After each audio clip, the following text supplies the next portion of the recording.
The very difficult thing here right now is the fact of, as you can see, how hard this wind is blowing, which is causing snowdrifts, that even if I just take one step to my right, it's 14, 15 inches almost.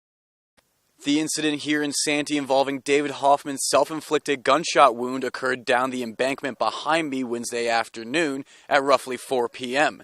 The FBI is at the scene Thursday gathering evidence on the end event of a 2-day manhunt that started in nearby Niobrara.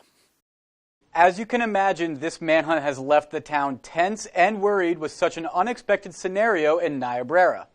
The police are continuing their search into tonight with a large amount of manpower from both the Niobrara Sheriff's Department and the Nebraska State Patrol. Dee Dee Kirpke-White commented on camera for us about what this unusual day was like working at the Niobrara Trading Post. The schools called me about 2 o'clock and let us know that school was on lockdown due to a concern in the area. They had no specifics at that time, but students and faculty were safe. And then Knox County called me and told me to lock up about 2:18, to lock my doors, and that we were on lockdown and we have not got the all clear yet. The Nebraska State Patrol brought in a helicopter to aid in the aerial search in the woods north of routes 12 and 14. The search area continues to narrow, and one townsperson commented off camera that the police may have even caught a glimpse of David Hoffman at some point today. Police brought in additional men in the late afternoon in an armored vehicle that were fully equipped with bulletproof vests, helmets, and camouflage, as Hoffman is believed to be dangerous after attaining a deputy's gun during the initial arrest at 2 p.m. I've heard rumors, but I don't know for sure, so that's just it, rumors. Recommendations have been made for people to stay in their homes and not travel unnecessarily, but a quarantine has not yet been placed on Niobrara. The sheriff was unable to comment as he had his hands tied directing police personnel throughout the search. News Channel Nebraska hopes to reach him for comments tomorrow as the situation continues to be updated. From the Norfolk newsroom, Jake Higgins, News Channel Nebraska. A large fire on a cattle farm 8 miles east and 3 miles south of Hardington had 3 local fire departments responding around 4:30 Tuesday afternoon. The fire is hard to miss at the corner of Highway 15 and 880 Road. Coleridge Fire Department, Laurel Fire Department, and Hardington and Rural Fire Department are fighting the fire and wind. The wind has made visibility an issue and has closed Highway 15 from the 880 Road intersection to the Highway 84 intersection. The fire mainly consists of silage and tires, but has reached the trees in Small Hill north of the farm due to the strong winds. The residents, building, and cattle are all safe at this point in time as the fire is being contained. The cattle and buildings are positioned south and west of the flames and do not seem at risk due to the strong winds that had began to spread the fire to the northeast until the firefighters arrived. From the Bank of Hardington News Bureau, Jake Higgins, News Channel Nebraska. A showdown in Crofton for the district title went into extras between 6 seed Crofton and 1 seed Creighton. Jalen Weisler on the mound for Crofton. He started hot, had 6 strikeouts in the first 4 innings. He ended up throwing 9 innings with 161 pitches. Crofton's offense took the initial lead. They scored 2 runs in the top of the third, including this RBI single by Noah McFarland. Creighton responded, though, in the 5th. Bases are loaded and Austin Diedrichson slaps a single to left. 2 runs come across. The game is tied at 2-2. Then in the bottom of the 6th, Bryce Zimmerer advances to third on a ground out here. Austin Lange, the Crofton first baseman, overthrows third on a play that Zimmerer would have been safe anyway. Zimmerer goes on and scores, takes the lead for Creighton. And now, last chance for Crofton in the top of the 7th. Brock Mueller comes up with 2 outs and hits an RBI double. Dawson Sudbeck scores all the way from first. Score is tied 3-3, and to extras we go. Top of the 10th. Creighton gets 2 on early, but look at the athleticism from Diedrichson. He doubles up Zach Knapp at second. Creighton retires the side of batter later. Then bottom of the 10th, pitch runner John Novicki is on third with 1 out. A grounder slapped to Jalen Weisler. Novicki is checked back to throw to first out, but Novicki is running for it. He scores. It takes 10 innings, but Creighton wins the district championship. They will advance to states again this year. From Crofton, Jake Higgins, News Channel Nebraska.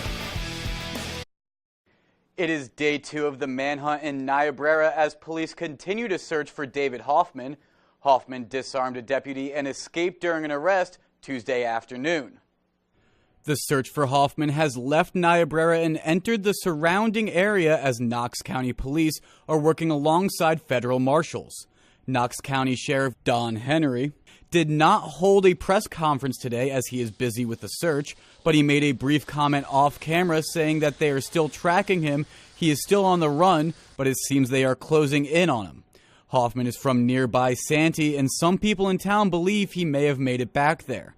Much of the town was on lockdown Tuesday, including the public school and Moody Motor in Niobrara. Superintendent Margaret Sandoz commented on the 10 o'clock late start the school had today.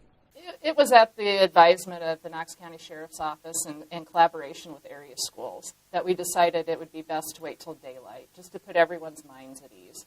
The safe mode is just a precautionary measure. The school has restricted access for entering and leaving the buildings, but nearby Moody Motors is back to normal operations after being told to take appropriate steps to secure the cars on their lot during Tuesday's lockdown. The police force did an excellent job of notifying everybody, getting the word out, so to be cautious and really watch out, so that was really good. Hoffman is believed to still be armed and dangerous as Knox County and federal marshals continue to search for him. From the Norfolk newsroom, Jake Higgins, News Channel Nebraska. Across the country, Memorial Day honors those Americans that gave the ultimate sacrifice to preserve the liberties America has.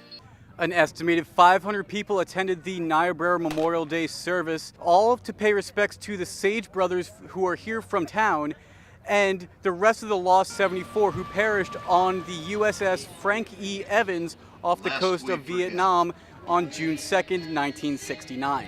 Steve Krause served on the USS Frank E. Evans and gave the closing remarks of the ceremony. He highlighted on how New York Senator Schumer is trying to assist in getting the 74 names onto the Vietnam Memorial Wall in Washington, D.C. We've tried on our own before, and you need a voice, and he's an interested voice. He had 4 lost of the 74. 4 of them were from the state of New York. Krause gave out a few lost 74 coins, including one to James Scott, who is the local American Legion commander and helped organize the entire event. Scott was a large part of putting up the plaques of all 74 names to recognize the men that lost their lives, and hopes they will be recognized in D.C. soon. It makes me feel like they're at least taking a close look at things. And it's funny that it had to wait till they got a convention there to do it, but I'm glad he's working on it. There are many more to be honored and remembered beyond these men today. But in Niobrara, it is the story of how 3 brothers lost their lives alongside their fellow servicemen. They make sure to remember these men, for the federal government did not honor them with the rest of their comrades that died in Vietnam. Jake Higgins, News Channel Nebraska.